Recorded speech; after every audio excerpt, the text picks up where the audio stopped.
Thanks, Kristana. New this morning, the Jackson police are investigating after a 2-year-old was hit by a car Friday. Police said the child's mother was leaving an apartment complex on Bailey Avenue when she accidentally hit the child with her vehicle. The toddler was taken to the hospital and later died from her injuries.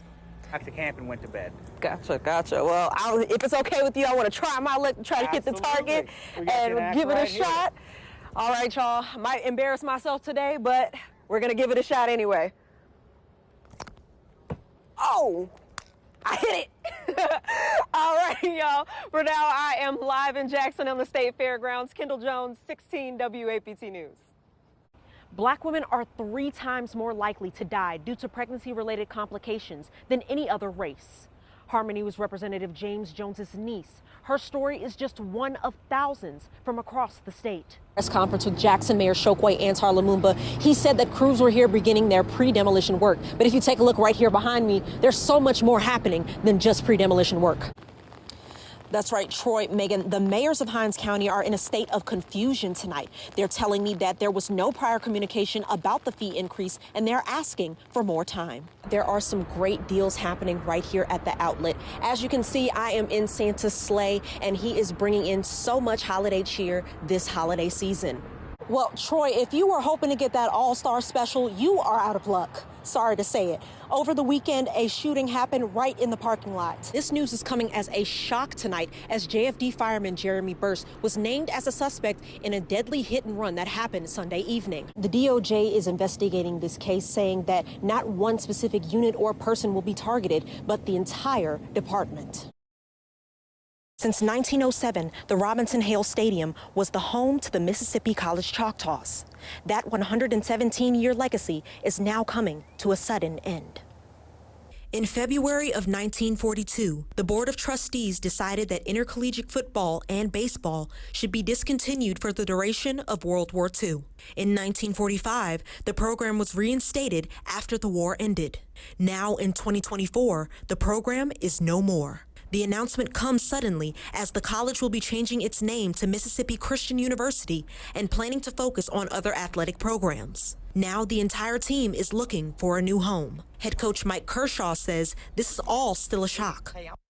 Initially, you're in shock, right? They're like, there's no way that a school that has this much tradition is just going to drop the program out of nowhere because they think they're in financial, distress. And then you kind of wake up and you're like, well, this morning you do wake up and you're like, hey, we don't have a job. We don't have a program anymore. Preston Godfrey is a freshman running back from Fairhope, Alabama. As a new student with hopes and dreams like many others, came to Mississippi College to play football, but to also get a good education.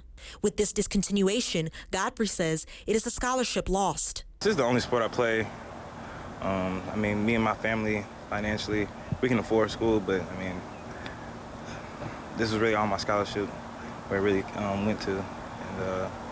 And it's really just crazy. I'm just so surreal. It's just crazy right now. With the program now gone, what does football look like for the state of Mississippi? Jake Wimberly of ESPN 105.9 says college football will still reign on.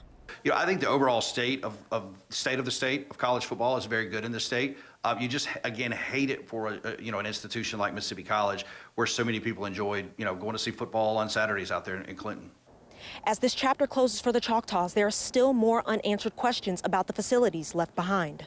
Reporting in Clinton, Kyndall Jones, 16 WAPT News. Tragedy struck the small town of Summit this evening when a suspect shot and killed Officer Troy Floyd at a checkpoint near West Railroad Avenue. Summit police officer Troy Floyd was shot and killed Thursday afternoon at a police checkpoint. According to the Mississippi Bureau of Investigation, a passenger in a passing car opened fire, hitting and killing Floyd. MBI said 2 Macomb officers, Tyler Harvey and Joey Roberts, arrived on the scene and exchanged gunfire with the suspect. Both were hit with non-life-threatening injuries. The mayor of Summit, Percy Robinson, says he hasn't experienced this in his entire career as mayor. I've been the mayor here since 2006.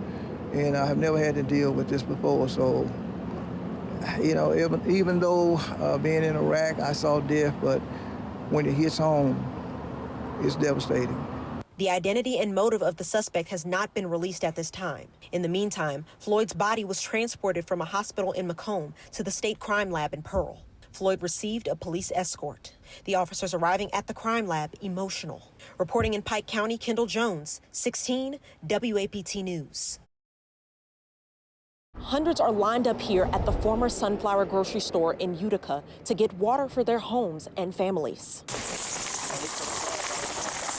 Another water distribution event led by District 63 House Representative Stephanie Foster as water issues continue to plague the residents in the town and surrounding counties. Earlier this month, a distribution was held for the same reason. According to Representative Foster, the water system issues have been happening for years.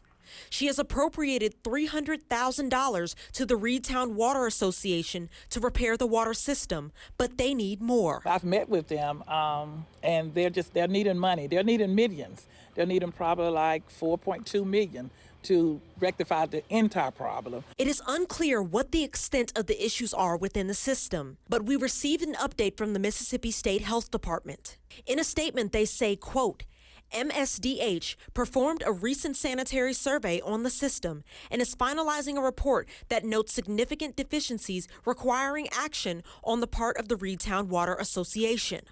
Maxine Howard is a lifelong resident of Utica. She says she has some issues, but is grateful to still have water. Probably low water pressure, not just really a full flow of water pressure, but it is low, but I have water. Velma Frazier hopes that Reedtown gets some assistance soon. And I know a lot of people have their problems and their issues with Reedtown. But like I said, they're trying to do their best. And if they can get the help that they need, maybe they can do what they have to do. We tried speaking with representatives here from the Reedtown Water Association. They had no comment.